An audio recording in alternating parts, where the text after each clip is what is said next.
Hey guys, make sure you stand till the end. One common mistake people make when replacing fuses relays that can cost you thousands of dollars in repairs. Stay with us, we'll explain what it is.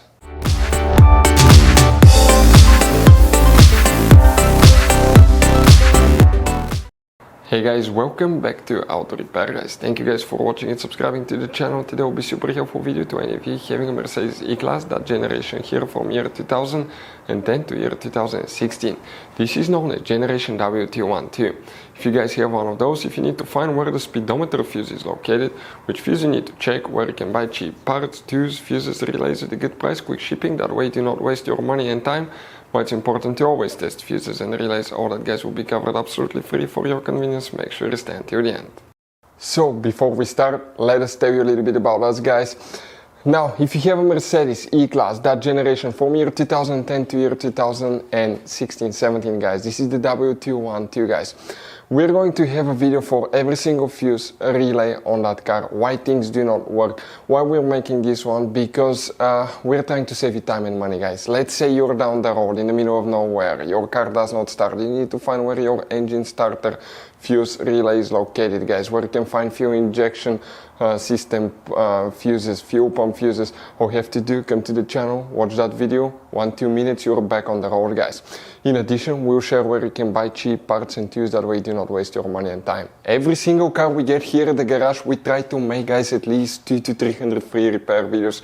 We take them completely apart, we show you how to fix mechanical, electrical, engine work guys, body work, a little bit of everything. And we have more than 12,000 free repair videos on our channels that can save you thousands of dollars guys in free repair videos. Check it out if you need help with that. So let's go ahead and start on it now. So the speedometer fuses guys, you will have 3 different fuses that you will need to check. We will demonstrate on this generation Mercedes E-Class. This is the pre-facelifted model, this is the facelifted model, but it should work for both. Now you have multiple fuse boxes and today we're working just one, but we'll need to check 3 fuses.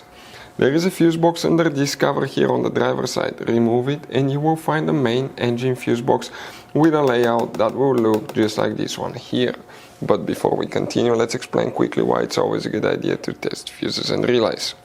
So it is super important guys to always test fuses and relays, and something else as well, common mistakes people make. Sometimes you may think that a fuse is good, or you cannot actually see if the fuse is clearly burned, and in that case guys you may put the fuse back together and you may end up spending money and time on parts you don't need, and all we had to do is just test the fuse. So we'll put a link in the description of the video below how to test the fuse. It takes only a few seconds to find out for sure if it's good or bad.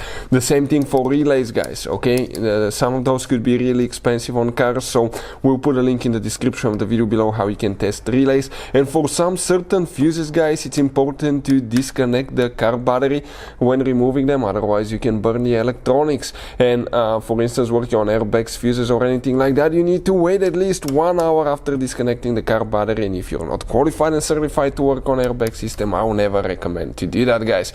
But when disconnecting the car battery guys, okay, common mistake people make, it's important to know which battery terminal you reconnect first. If you do it the wrong way, you can burn electronics modules. How we know about that? We burn before the traction control module on BMW that cost us $2,000 guys. So we'll put a link in the description of the video below which battery terminal to disconnect first. Check it out for your convenience. For the speedometer, we will need to check specifically 3 fuses. But if you guys need to buy any fuses, relays, parts, tools at a really good price and quick shipping, we will put the link in the description of the video below for your convenience. Please check it out. Here what we need to check now. If you come here, we're going to zoom in. Next to every fuse we have a number that indicates which fuse that is. So that makes it really convenient. The first fuse that you need to check is fuse number 5. That's 7.5 amp fuse. Then you need to check fuse number 18. That fuse right here, the number 18 is next to it. Then fuse number 28 right here. Hopefully guys the video will be helpful. If you have any questions, let us know. Thank you guys for watching. See you next time.